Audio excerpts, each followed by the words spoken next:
Love gospel వీక్షకులందరికీ సర్వశుభాలు తెలియజేస్తూ ఉన్నాం. ఇది చాలా పెద్ద విషయమనే చెప్పాలి. వాటికన్ నుంచి మరీ ముఖ్యంగా పోప్ నుంచి వచ్చినటువంటి పెద్ద డిక్లరేషన్ ఇది. శతాబ్దాలుగా కొనసాగుతున్నటువంటి సిద్ధాంతాలను మార్చి ఒక పెద్ద డిక్లరేషన్ ఇవ్వడం జరిగింది. దీని గురించి తెలుసుకోవడానికి వీడియోను పూర్తిగా చూడండి. సాధారణంగా క్యాథలిక్ వారిని మనం చూసినప్పుడు మరియను పూజించడం గురించి, మరియకు ప్రార్థన చేయడం గురించి మనం చూస్తాం. అంటే మరియను ఆత్మీయ విషయాల్లో చాలా ఎక్కువ భాగంగా చూస్తారు. ప్రార్థనల్లో కూడా ఆమెనే ముందు పెడతారు. సో వారి ఆచరణ కానీ, కార్యక్రమాలు కానీ వాటన్నిటిలోనూ మరియ భాగం అనేది చాలా వరకు ఎక్కువగానే ఉంటుంది. క్యాథలిక్కు ప్రొటెస్టెంట్కి వ్యత్యాసాలు చాలా ఉన్నాయి కానీ వాటి గురించి చెప్పడానికైతే కాదు. కానీ ఈ క్యాథలిక్లో ఉన్నటువంటి ఒక సిద్ధాంతం, ఒక థియోలాజికల్ సిద్ధాంతం గురించి మాత్రమే ఒకటి చెప్తాను. క్యాథలిక్ థియాలజీలో గౌరవ స్థాయిలో హానర్ చేయడానికి, దైవిక పరంగా గౌరవం ఇవ్వడానికి 3 స్టేజెస్ ఉంటాయి. దానిలో మొదటిది దులియా. దులియా అనేది సెయింట్స్కి ఇచ్చేటువంటి గౌరవం. సో సెయింట్స్ ద్వారా, అంటే మనం పునీతులు అని ఇలా మాట్లాడతాం కదా, సెయింట్స్ అని పేరున్నటువంటి ప్రతి ఒక్కరిని కూడా వారు పవిత్రమైనటువంటి వారిగా చూస్తారు కాబట్టి వారిని హానర్ చేసే విధానం దులియా. రెండవది హైపర్ జూలియా.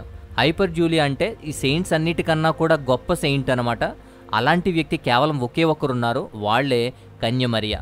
మరియకు మాత్రమే ఇవ్వబడిన ప్రత్యేకమైన గౌరవమే హైపర్ జూలియా. ఇక లాట్రియా. లాట్రియా అనేది హై స్టేజ్లో, హై పొజిషన్లో ఉండేది. కేవలం దేవునికి మాత్రమే ప్రత్యేకించబడేది లాట్రియా. కేవలం ఈ లాట్రియా అనేటువంటి దైవికమైన దేవునికి మాత్రమే ఆరాధన వర్తిస్తుంది, ఆరాధన చేస్తారు. సో క్యాథలిక్ థియాలజీలో ఈ గౌరవ స్థాయిలు అనేవి ఎలా ఉంటాయి 3 రకాలుగా. మరీ ముఖ్యంగా మధ్యస్థంగా ఉన్నటువంటి మరియ గురించి ఎక్కువ ప్రస్తావన ఉంటుంది. పైగా మీడియేటర్గా, అలాగే కొన్ని ప్రార్థనల్లో కానీ కార్యక్రమాల్లో కానీ మరియను ముందు పెట్టడం మనం చూస్తాం. అంతేకాదు మేరీ మాత, గుణదల మాత, ఇలా మరియ పేరుతో ఉన్నటువంటి చర్చెస్ను కూడా మనం చూస్తాం క్యాథలిక్లో. అయితే ఇంకొక విషయం, అంటే క్యాథలిక్ థియాలజీ ప్రకారం పూజ వేరు, ఆరాధన వేరు. కాబట్టి మరియకు చేసేది పూజ, ఆరాధన కాదు అనేది వారి థియాలజీ పరమైనటువంటి విషయం. అయితే ఇక్కడ మరియ గురించి ఎందుకు ప్రస్తావన అంటే, మరియను క్యాథలిక్స్లో చాలా ఎక్కువ భాగాన్నే చూస్తారు. అంతేకాదు యేసుక్రీస్తు వారికి మనకి మధ్య ఒక మీడియేటర్గా చూస్తారు. అంతేకాదు యేసుక్రీస్తు వారికి సహచారిగాను, యేసుక్రీస్తు ఇవ్వవలసిన ప్రతి విషయాన్ని కూడా మరియ వర్తింపచేస్తుందని, మరియ ద్వారా వెళ్తుంది అని, మరియ ఆ విమోచన అందిస్తూ ఉందని చెప్పి కొన్ని నమ్మకాలు కూడా క్యాథలిక్ చర్చెస్లో ఉంటాయి.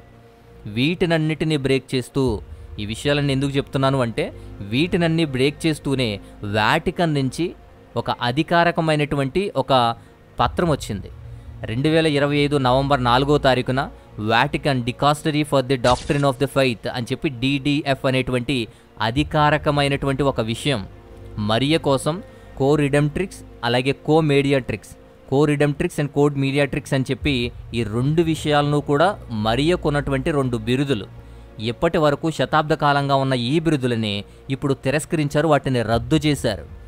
ఇప్పుడు ప్రస్తుతం ఉన్నటువంటి పోప్ లియో 14 అనేటువంటి పోప్ ఈ విషయాన్ని బయలుపరుస్తూనే మేటర్ పాపులి ఫిడిలిస్ అనేటువంటి ఒక సిద్ధాంత పత్రం ద్వారా, దేవుని విశ్వాసపాత్ర ప్రజల తల్లి అనేటువంటి సిద్ధాంతం అది, దాన్నే మేటర్ పాపులి ఫిడిలిస్ సిద్ధాంతం అని చెప్పి ఒక పత్రాన్ని రిలీజ్ చేశారు. శతాబ్దాలుగా క్యాథలిక్ సిద్ధాంతాలతో, క్యాథలిక్ థియాలజీలో ఉన్నటువంటి ఈ బిరుదు అనేది, మరియకు వర్తింపచేసేటువంటి ఈ బిరుదులు ఇప్పుడు రద్దయిపోయాయి.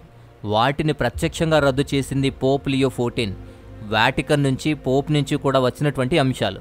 అసలు ఏంటి ఈ కో రిడెంప్ట్రిక్స్, కో మీడియాట్రిక్స్ అంటే ఏంటి అనేది మనం చూస్తే, మొదటగా కో రిడెంప్ట్రిక్స్ అనేది చూస్తే, ఇది క్రీస్తు యొక్క విమోచన కార్యక్రమంలో, అంటే విమోచించేటువంటి యోగ్యత యేసుక్రీస్తుతో పాటు మరియకు కూడా ఉంది అనేటువంటి ఒక భావన. యేసుక్రీస్తు వారు మన ప్రార్థనలకు కానీ, మనం అడిగినటువంటి విషయాలకు కానీ భరించడానికి, అలాగే పరిష్కరించడానికి కూడా మరియ యొక్క స్వేచ్ఛ కావాలి, మరియ యొక్క సమ్మతి కావాలి, పర్మిషన్ కావాలి అన్నట్టు కూడా కొన్ని సిద్ధాంతాలు క్యాథలిక్లో ఉన్నాయి. అలాగే క్రీస్తు జీవితాంతము కూడా ఆమె సహకారిగా ఉన్నందువల్ల మానవాళి మోక్షంలో కూడా ఆమె సహాయం కావాలి అని చెప్పి ఒక వాదన ఉంది. అంటే 2వ వ్యక్తిని కూడా, విమోచించేటువంటి 2వ వ్యక్తిని కూడా పరిచయం చేస్తుంది. ఆ వ్యక్తి మరియ కింద. సో మరియ యేసుక్రీస్తు వారితో పాటు విమోచించేటువంటి 2వ వ్యక్తిగా కూడా ఈ బిరుదు సూచిస్తుంది. అది అలవాటైపోతుంది అలాగా. అందుకే ఇవి అపోస్తలిక్ సాంప్రదాయాల్లో కానీ, బైబిల్లో కానీ ఉండవు, వాటికి మద్దతు ఇవ్వవు. కాబట్టి ఈ బిరుదు మరియకు ఉండకూడనిది. విశ్వాసులు గందరగోళానికి గురిచేసి మరియను మరింత ఎక్కువ ప్రాముఖ్యతనిచ్చి ఆరాధనకు యోగ్యురాలుగా, ప్రార్థనకు యోగ్యురాలుగా చేసేటువంటి భావన ఇంకా ఎక్కువ అవడం వల్ల ఇలాంటి బిరుదు అనేది మరియకు తీసివేయాలి అనేటువంటి సిద్ధాంతాన్ని, ఈ భావజాలాన్ని ఇప్పుడు పోప్ తీసుకొచ్చారు. ఇక రెండవది కోమీడియాట్రిక్స్. కోమీడియాట్రిక్స్ అంటే మధ్యస్థంగా దేవునికి మనకి మధ్య ఉండేటువంటి ఒక మీడియేటర్గా, ఒక మధ్య వ్యక్తిగా సూచించేది.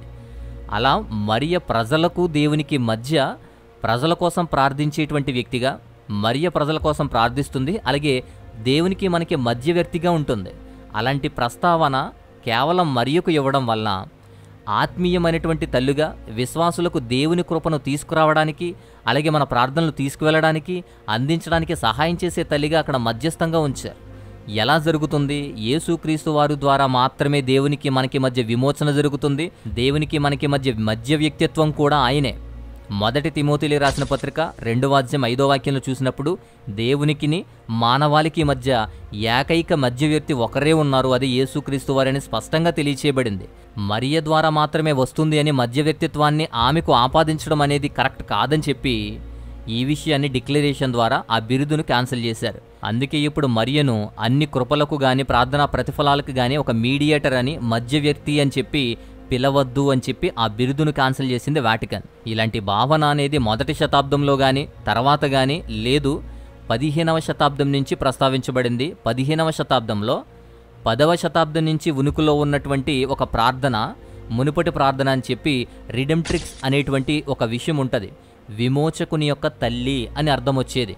ఆ విమోచకుని యొక్క తల్లి అని అర్థం ఇచ్చేదాన్నే విమోచన అందించే తల్లి అనేటువంటి వాటిని ఆనవాలుగా తీసుకొచ్చేశారు. అలా 15వ శతాబ్దానికి వచ్చేసరికి కోరిడెంప్ట్రిక్స్ అనేటువంటి బిరుదును కూడా మరియకు ఇవ్వడం జరిగింది. విమోచన అందించేటువంటి రెండవ వ్యక్తిగా స్వీకరించబడుతూ, అలాగే దేవునికి మనకి మధ్య వ్యక్తిగా మరియ ఉండడం, మరియ ద్వారానే కృప రావడం, మరియ ద్వారానే జరగడం, మరియ ద్వారానే ప్రార్థనలు అందడం అనేది ఇక్కడ సిద్ధాంతపరంగా వచ్చేసినప్పటికీ, అలాంటి పరిస్థితులు క్యాథలిక్ సిద్ధాంతాల్లో ఉన్నప్పుడు వాటిని ఇంకా బ్యాడ్ అవ్వకుండా, వాటిని ఇంకా క్రమం తప్పకుండా వాటిని సరిచేయాలి అని చెప్పి ఈ డిక్లరేషన్ తీసుకొచ్చాడు. సో ఈ డిక్లరేషన్ ద్వారా మరియకున్నటువంటి ఈ 2 బిరుదులు కూడా క్యాన్సిల్ అవుతాయి. ఎప్పటి నుంచి కోరిడెంప్ట్రిక్స్ కాదు, ఎందుకంటే విమోచన అందించేది మరియ కాదు, కోమీడియేట్రిక్స్ కూడా కాదు, అంటే మధ్య వ్యక్తిత్వం పోషించేటువంటి వ్యక్తిగా కూడా లేదు. ఇప్పుడు మరియకున్న ఈ బిరుదులు తొలగించాలి అని చెప్పి, ఆమె గౌరవాన్ని మాత్రం పాడు చేయొద్దు అని చెప్పి ఈ డిక్లరేషన్లో పొందుపరచడం జరిగింది. వాటికన్ ఇప్పుడు DDF పత్రాన్ని ఎందుకు రిలీజ్ చేసింది, ఎందుకు ఈ యొక్క బిరుదులను క్యాన్సిల్ చేస్తుంది అంటే సింపుల్గా స్పష్టంగా 2 విషయాలు. ఒకటి, కోరిడెంప్ట్రిక్స్ అనేటువంటి దానివల్ల క్రీస్తు యొక్క ప్రత్యేకమైన పాత్ర అనేది మరుగైపోతుంది. కోరిడెంప్ట్రిక్స్ అనేటువంటి బిరుదు ఉండడం వల్ల, మరియను అలా చూడడం వల్ల రక్షణ అందించేటువంటి, విమోచన అందించేటువంటి అగ్రగామిగా మరియను చూడడం అలవాటుగా మారిపోతుంది. అందుకే యేసుక్రీస్తు వారు మాత్రమే రక్షణ, విమోచన అందించేటువంటి వ్యక్తి కాబట్టి ఆయనకున్న ప్రత్యేకమైనటువంటి పాత్రను పాడు చేయకూడదు, ఆయనతో పాటు కలపకూడదు అనేటువంటి ఉద్దేశంతోనే విమోచన అందించేటువంటి వ్యక్తులు 2 ఉండరు, ఒకరే ఉంటారు అనేటువంటి ఉద్దేశాన్ని బలపరచడం కోసమే ఈ సిద్ధాంతాన్ని తీసుకురావడం జరిగింది. అందుకే మరియకున్నటువంటి ఈ బిరుదును తొలగించడం జరిగింది. అలాగే క్రీస్తు యొక్క మధ్య వ్యక్తిత్వం గురించి ఇది చాలా గందరగోళమైన పరిస్థితులు. ఎందుకంటే మనం ప్రార్థన చేస్తున్నప్పుడు కానీ, విన్నపాలు అడుగుతున్నప్పుడు కానీ మనకు పైగా సెయింట్స్ ఉంటారు, అంటే పునీతులు, పరిశుద్ధులు అని పిలువబడుతున్న వాళ్ళు ఉంటారు, సెయింట్స్ అంటాం వాళ్ళని. వాళ్ళకి పైన మరియ ఉంటారు. మరియ ద్వారానే కృప కానీ, అనుగ్రహాలు కానీ, ప్రతిఫలాలు కానీ వస్తాయి. మరియ ద్వారానే ప్రార్థన అవసరాలు అడుగుతాం, మరియ ప్రార్థన చేసి అడుగుతుంది. అలా మరియకు ప్రత్యేకమైన స్థానం. ఆ తర్వాత యేసుక్రీస్తు వారు ఉంటారు, ఆ తర్వాత దేవుడు ఉంటాడు.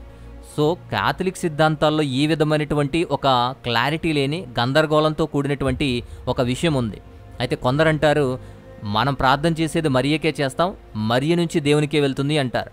కొంతమంది మన ప్రార్థన తర్వాత మరియ తర్వాత యేసు, యేసు తర్వాత దేవుడు అంటారు. సిద్ధాంతపరమైన ఈ విషయాన్ని అందరూ కూడా గందరగోళానికి గురి కాకుండా ఒకే సిద్ధాంతాన్ని అమలుపరిచే విధంగా DDF అనేటువంటి పత్రం ద్వారా పోప్ రిలీజ్ చేయడం జరిగింది. మొదటి తిమోతి రాసిన పత్రిక 2వ అధ్యాయం 5 నుంచి 6 వాక్యాలు చూస్తే దేవుడు ఒకడే, దేవునికి మనుషులకు మధ్యవర్తి కూడా ఒకడే, అందరికీ విమోచన క్రయధనంగా తనను తాను అర్పించుకున్న మానవుడైన యేసుక్రీస్తు వారి గురించి మాట్లాడారు. ఆ యేసుక్రీస్తు వారికి సంబంధించిన ప్రతి విషయాన్ని డీవియేట్ చేయడం, ఇతర సెయింట్స్కి ఆపాదించడం, ఆ సెయింట్స్ ద్వారా లేదా మరియ ద్వారా వాటిని పాడు చేయడం అనేది జరుగుతున్న విషయం. కాబట్టే అధికారికంగా అందరికీ కూడా ఈ DDF పత్రం ద్వారా తెలియచేయడం జరిగింది. అధికారికంగా ఇచ్చి ఆ 2 బిరుదులను తొలగించి మరియకున్నటువంటి ప్రస్థానాన్ని దేవునితోనూ దైవత్వంతోనూ కూడా కలపకుండా విడదీయడం జరిగింది, తొలగించడం జరిగింది. అయితే మరియకు ప్రత్యేకమైన స్థానం ఉందని, ఒక మంచి సెయింట్ అని, తల్లి అని, గౌరవప్రదమైనటువంటివన్నీ కూడా ఉన్నాయి. కానీ దేవునికి సమానముగా, విమోచనకు సమానంగా, రక్షణ అందించేదానిగా, మధ్యవర్తిగా ఇలాంటివన్నీ కూడా తొలగించే ప్రయత్నమే ఇది. మరియకు సంబంధించిన ఈ క్లారిటీ అనేది ఇవ్వడం వల్ల సమాజంలో, థియాలజీలో, అలాగే చర్చెస్లో ఈ సిద్ధాంతాల్లో కూడా ఒక క్లారిటీ అనేది వస్తుంది. అయితే మరియ గురించి, క్యాథలిక్ సిద్ధాంతాల గురించి మీకు అనేకమైన సందేహాలు రావచ్చు, అనేకమైన విషయాలు ఉన్నాయి. అవన్నీ చెప్పడానికి ఇది సమయం కాదు, అవన్నీ చెప్పుకునేటువంటి అంశము కూడా కాదు. కానీ ప్రస్తుతం మాత్రం ఈ dicastery for the doctrine of the faith అనేటువంటి DDF అధికార పత్రం గురించి మాత్రమే, ఆ విషయాన్నే ఈ వీడియోలో చాలా డీటెయిల్గా అందించేటువంటి ప్రయత్నం మాత్రమే చేస్తున్నాను. ఇంకా అనేకమైన సందేహాలు ఉన్నాయి వీటి గురించి. అయితే వాటి గురించి అవసరమైన కొద్దీ కూడా నేను చెప్పే ప్రయత్నం మాత్రం చేస్తాను. సో ఇలాంటి విషయాలన్నీ కూడా అప్డేట్స్తో సహా అన్ని అందించేటువంటి ప్రయత్నం చేస్తాను. సబ్స్క్రైబ్ చేసుకోండి. వీడియో నచ్చితే లైక్ చేయండి, ఇతరులకు కూడా మంచిగా షేర్ చేయండి. మరొక అద్భుతమైనటువంటి మంచి టాపిక్తో మరొక వీడియో ద్వారా నేను మరలా వస్తాను. అంతవరకు దేవాతి దేవుని మహా ఉన్నతమైన కృపా కాపుదల మీ అందరికీ తోడయుండి నడిపించి బలపరచునుగాక. ఆమేన్.